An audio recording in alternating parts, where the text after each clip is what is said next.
Great. So, Rebecca, thank you so much for joining us today. For those in our audience who don't know you yet, can you say a few words about your current role in the organization? Yeah, so I'm a vice president, global vice president of cyber security innovation.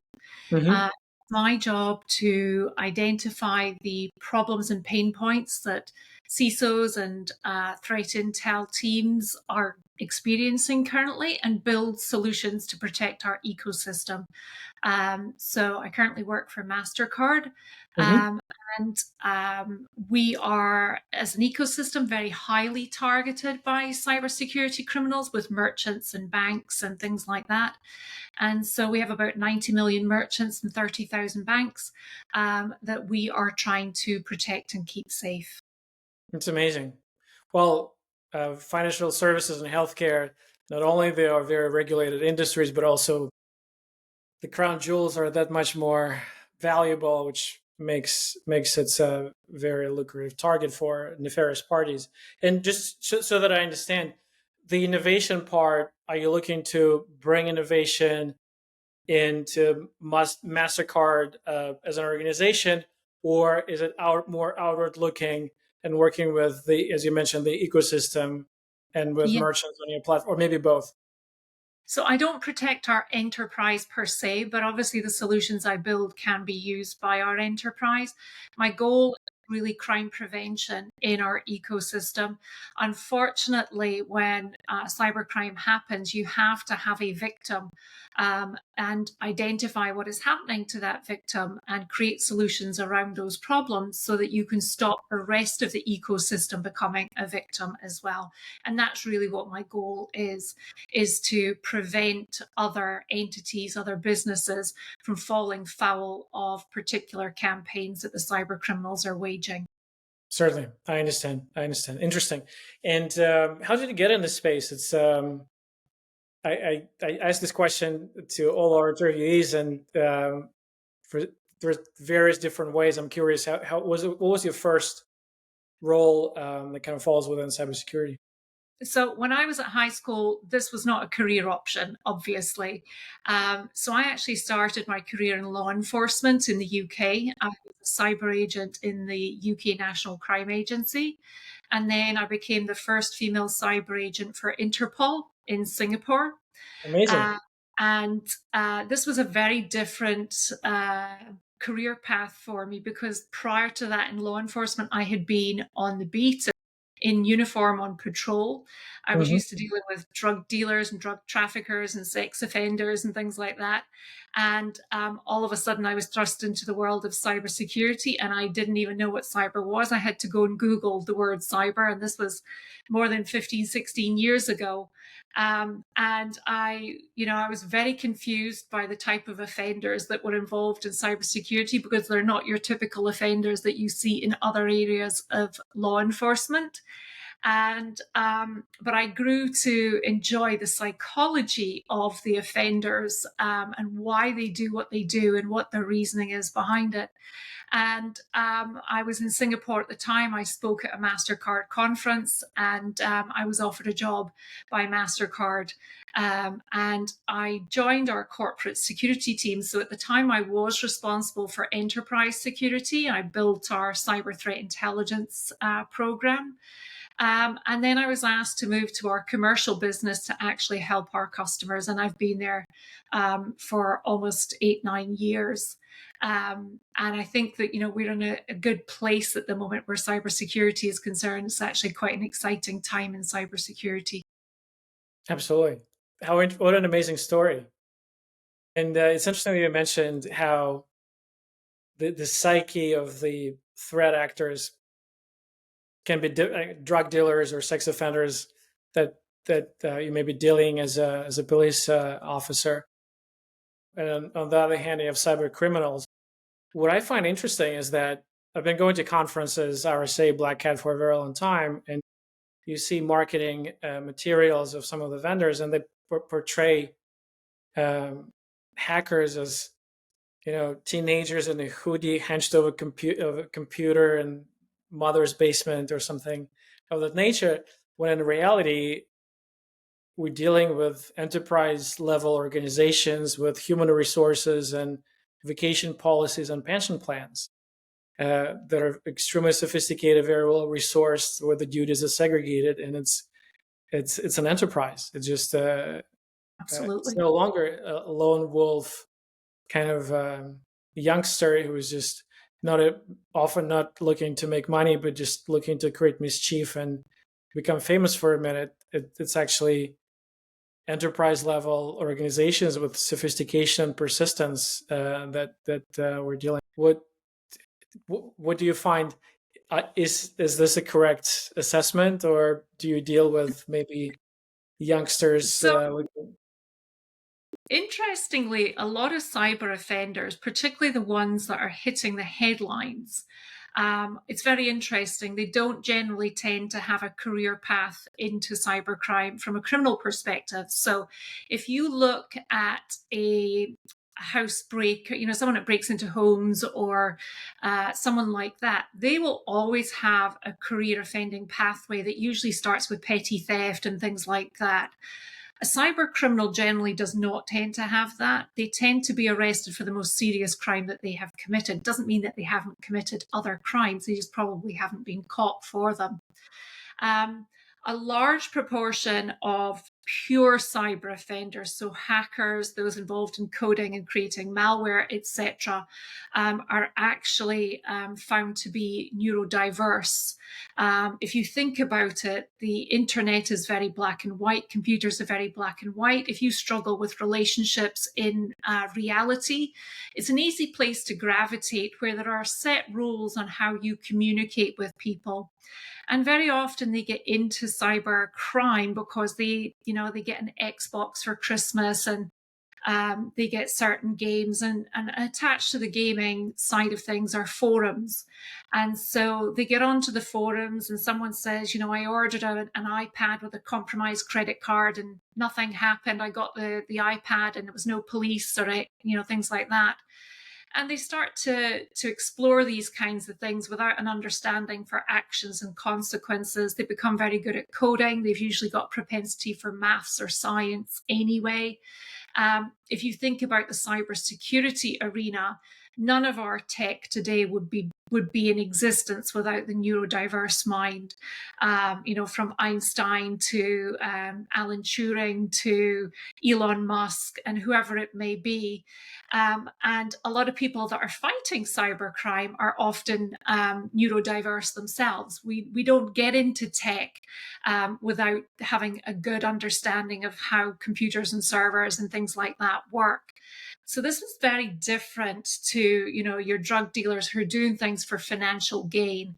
A lot of cyber criminals, as you say, they're kind of cutting their teeth on the small petty crimes before they end up getting arrested for the larger things like hacking NASA and, Marks and Spencers in the UK and things like that. So they're coming more to the forefront because unfortunately they're being organized where they were disorganized before. A lot of organized crime that is good at fraud, is good at money movement, is good at mules, tend to take them under their wing, and compliment them and give them respect and kudos for what they're doing.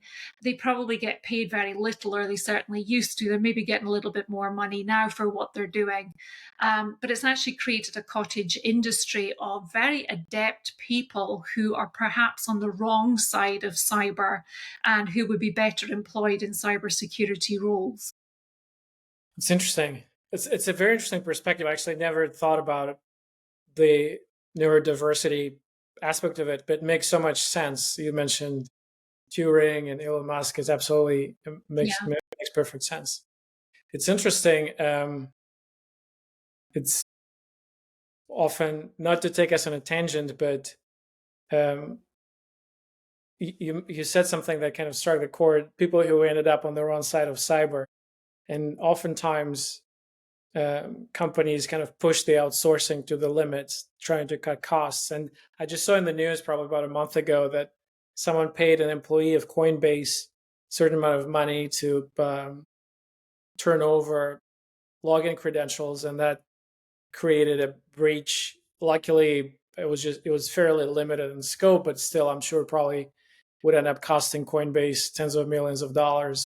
Yeah. Just just dealing with the regulators and dealing with customers whose certain details were compromised.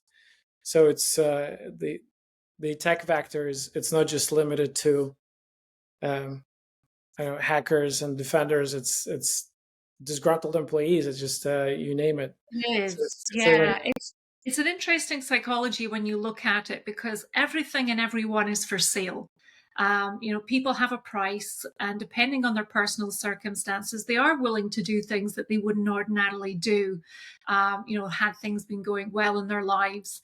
And the trouble is, with the dark net, dark web, and the forums that a lot of people are on, and the sort of availability of our personal information and what we all do for a living now, it's very easy to track down that certain someone in an organization that will be easier to manipulate than someone else. And people live their lives on social media as well. And oftentimes you can tell when someone's doing well and not doing so well by what they're posting on social media. So they're actually explicitly calling out their vulnerabilities to potential cyber criminals who are ready to exploit them.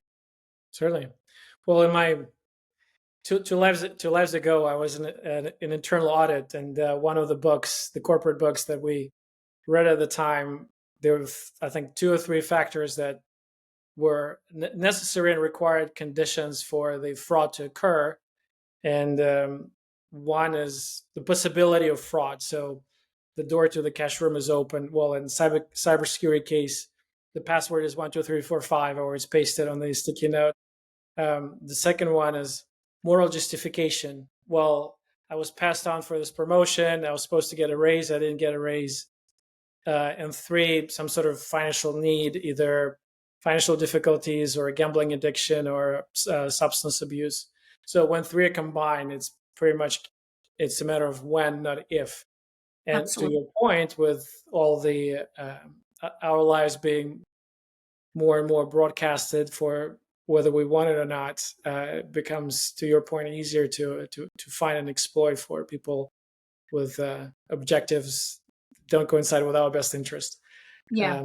It's a little bit scary. Well, sorry for taking us on tangent, but it's a very interesting topic. Um, Rebecca, I just want to kind of get your advice. A lot of our listeners are either junior practitioners or someone who's trying to change careers, going from technology to cyber, or maybe even more upstream, maybe college students. What would be your advice? You have a very interesting story. What would be your advice for someone who is just starting on this path, on the career path in cybersecurity? What would be your advice for them in terms of what are two, three things you would recommend they should focus on? So it's interesting because I do work with a lot of students, particularly in the disability sector, who are looking for careers in cybersecurity. And the one factor that I always find absolutely amazing is that they want a career in cybersecurity, they just haven't got a clue what they want to do in cybersecurity. So, my advice, and I tell this to all the students that I mentor, is to go on to LinkedIn or Indeed.com and look at the job descriptions that are actually on there based on your interests. Now, if you're going to go in and start a career, particularly at the bottom of the cybersecurity tree, you're looking for an analyst or an entry level role. If you put that in as your search criteria, it will bring up different roles.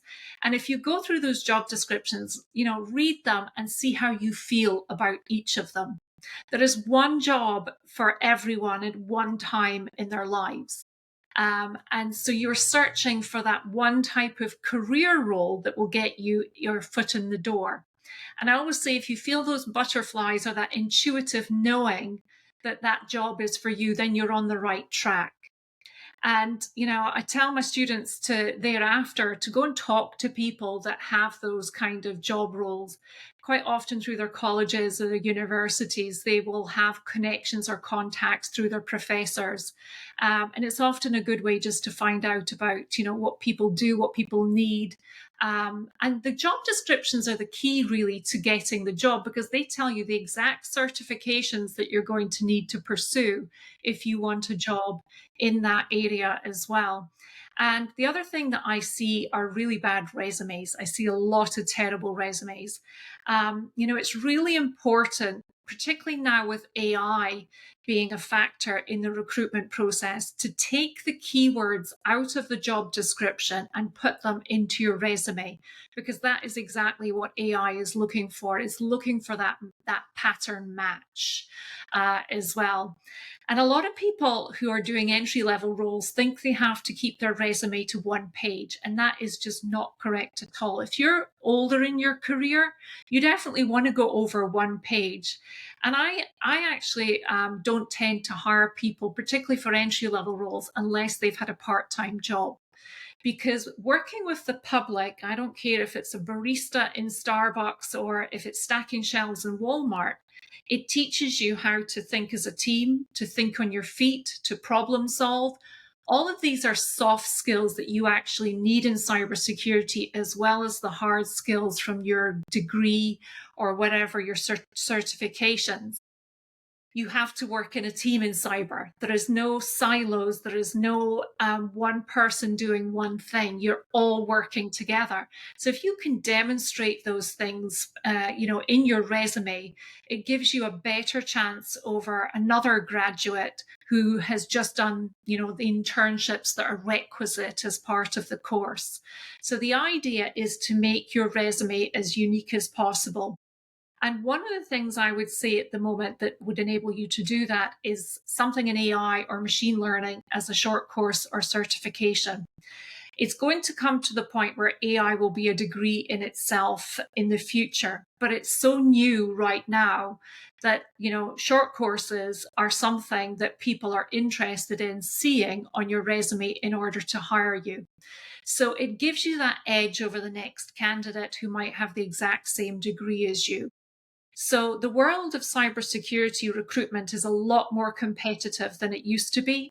There are umpteen colleges and universities who are now offering computer science and cybersecurity degrees. So my key message is make yourself unique and do something unique that's different to the next person who you graduated with. Makes a lot of sense, and that's, I think it's a very good advice to get your foot in the door. Once you kind of you cross a threshold and you're in, does it make sense to go deep on this one particular topic? You found this job description that really is really attractive, but that's the only thing you know. Um, or do you recommend going broad and trying to get exposure through a rotation program of sorts? Because cybersecurity is so vast, from It is. pen testing, SOC analysts, GRC, that's not even that technical. What will be your advice there? And also, you mentioned certifications. Do you think it's a good idea just to get certifications that are prerequisites for this job in hand? Or I notice some people, they like collecting them as badges of honor of sorts. But I see other people, they get the minimum level of certifications, but then they really invest into finding a mentor or several mentors that help them navigate career choices or organizations. What are you thinking on what's the best way to go once you're ready? It's You were interesting. hired. Yeah, it's interesting. If you talk to a lot of people in SOCs or vulnerability management, a lot of them probably started in computer help desks. But the generation is changing in cybersecurity, and people are looking more for that specialist now than that jack of all trades. When I started, because there was so little talent that you could hire from, the pool was smaller. So we were all required to be a jack of all trades and a master of none, essentially. But I think now companies are being very specific about what they want to hire for. That said, I do think working in different types of roles in cybersecurity does give you that edge when it comes to competitiveness in the market and, later career opportunities, particularly if you're going to become a CISO or something like that. You definitely need to have moved around in the cybersecurity space. So I think it's probably dependent upon where your career aspirations lie. But now with jobs being in AI and machine learning and all sorts of different things. People are looking for specialists, and sometimes they're looking for specialists with quite long experience in these areas, even although this area doesn't have a long history in cybersecurity. And when I'm hiring, I usually look for when I look at entry level, I usually look for things like Security Plus CompTIA or the SANS equivalent of SEC 301. But if you're further on in your career, I would be looking for CISSP and things like that. And most certainly a master's degree in some form of cybersecurity or a liberal arts degree. I really like people with liberal arts degrees later on in their careers, who've done things like justice or psychology or things like that, because they have a better and a deeper understanding of cyber as well. I think the problem that you have at the moment is that this is 2025 and this has been a horrible year for cybersecurity hiring. I think it's the first year that we've had where things have actually gone backwards, not forwards, in terms of hiring and recruitment. That said, it can't go on forever. And I do think that 2026 will be a different beast in terms of cybersecurity recruitment. People have been letting people go this year, they've been restructuring. But what's been happening is, in some cases, for the big organizations, they've been hiring people back on lower salaries, but those salaries are still high for the market. Um, and also, there is still a need for cybersecurity professionals, both from an entry level perspective and in a higher career opportunity perspective as well. Specialisms are really coming into play in the forefront now when they're looking for senior executives and senior management. So I do think that 2026 is going to be a different year than the pain that a lot of graduates and career change people have been experiencing. And I am hoping, that we start a new budget in the USA in particular in January every year, and usually January and February are good months for headcount being advertised. And sometimes there's what we call a fire sale towards the end of the year. Budgets haven't been spent for recruiting, and it's, you're desperately trying to get job descriptions out there so that you can hire before you lose your budget. You want to keep your budget, even if it's a lean year. Certainly. Well, it's interesting that you brought up recruiting because we have 2,000 members in Aphinia, and we talk a lot to people in kind of various degrees who are currently employed, or they're looking for the new role, or they transition. And you're absolutely right. Actually, I think it's the last 2 or 3 years have been absolutely brutal in terms of hiring for a range of different reasons. People who in the past, it would take them 3 to 6 months to land on a new position that's bigger, better than the previous one.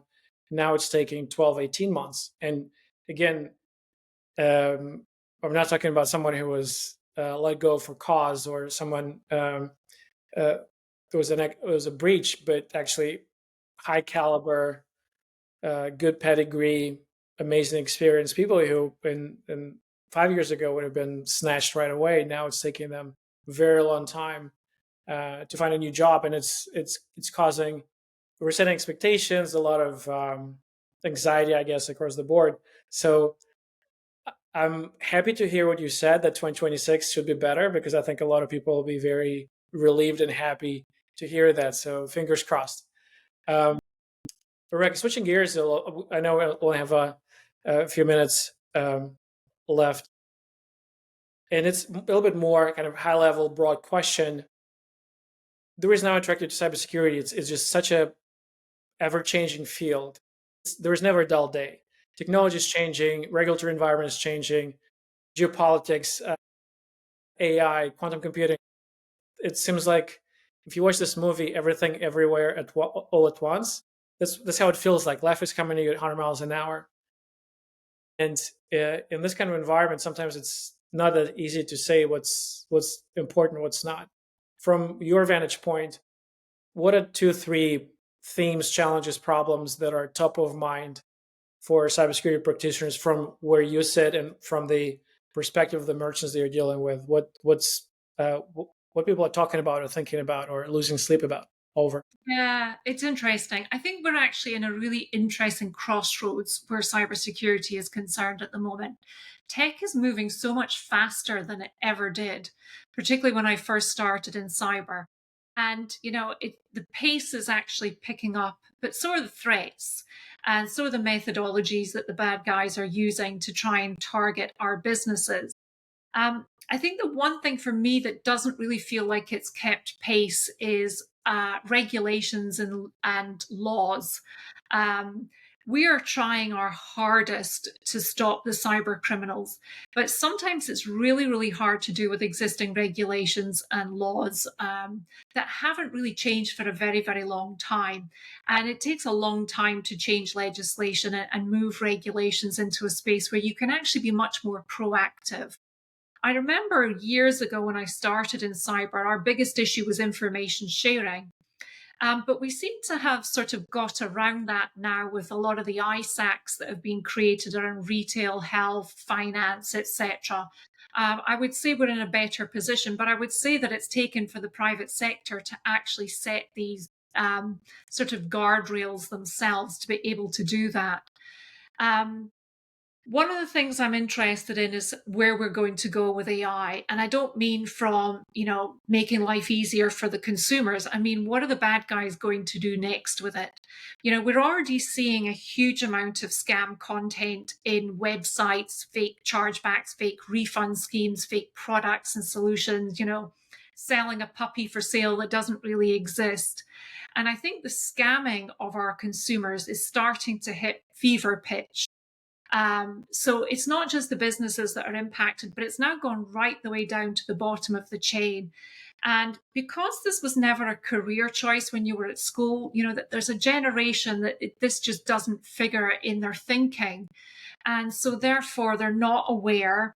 But then we also have, the social media generation who have shared absolutely everything and are much, much more prone to being a victim of scams as well.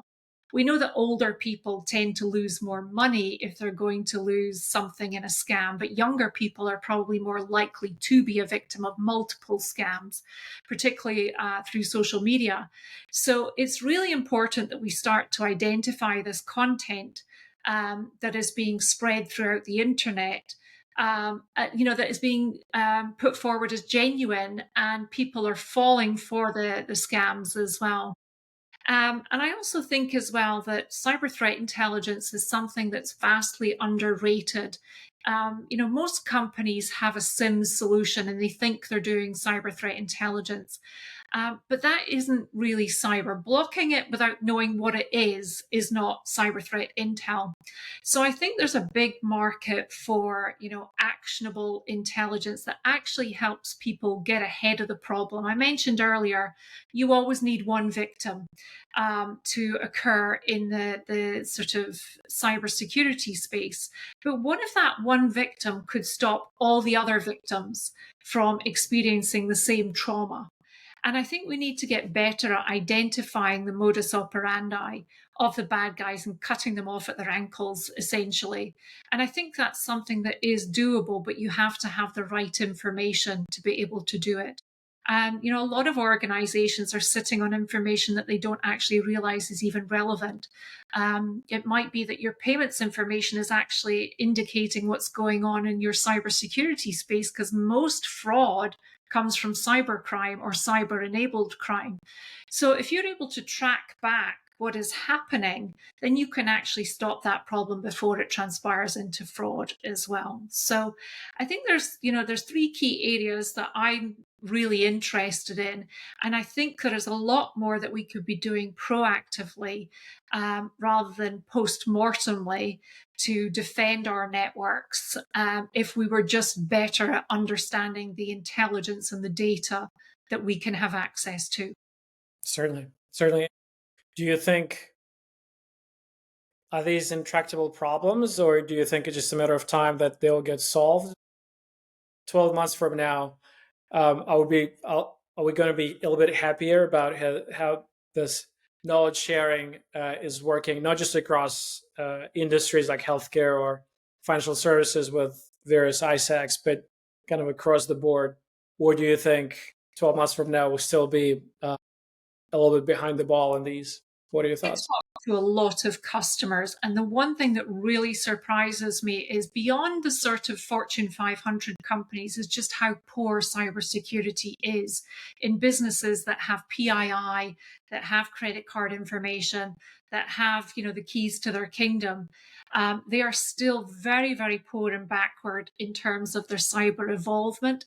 And that worries me. And I don't think that's going to change anytime soon because that requires funding, it requires budget. But I do think that the Fortune 500 companies have a role in protecting the entire ecosystem of smaller businesses, of medium sized businesses. There is more that we could all be doing to stop the low hanging fruit being accessible to the cyber criminals. And I do see that changing. Well, it's certainly a lot to be hopeful for. And to your point, if Fortune 500 companies have ability to protect the ecosystem, if I'm a bank, it's in my interest to protect my customers, because if they get breached or hacked and they go out of business, it's going to impact me financially. So it's health of my customers is my financial health as well. So uh, Yes. hopefully at some point, large organizations will be in a position to do that without much incremental cost. So they would not see it; they would see it as a value add and not as a cost center. Hopefully. No business operates as an island. Everyone has to have services provided by other entities in cybersecurity. And it's not just about how your ecosystem performs in terms of security, but now you have to be aware of everyone else's ecosystem because we all impact each other in cybersecurity. Exactly. It's a very interconnected world. Rebecca, this was so much fun. I really enjoyed the conversation. Thank you so much for taking your time for this. Where can people find you? What's the best way to connect? Through LinkedIn. It's the only social media platform I'm actually on working in Same way. The same cybersecurity. way. Rebecca, thank you so much. Thank you. It's lovely talking to you.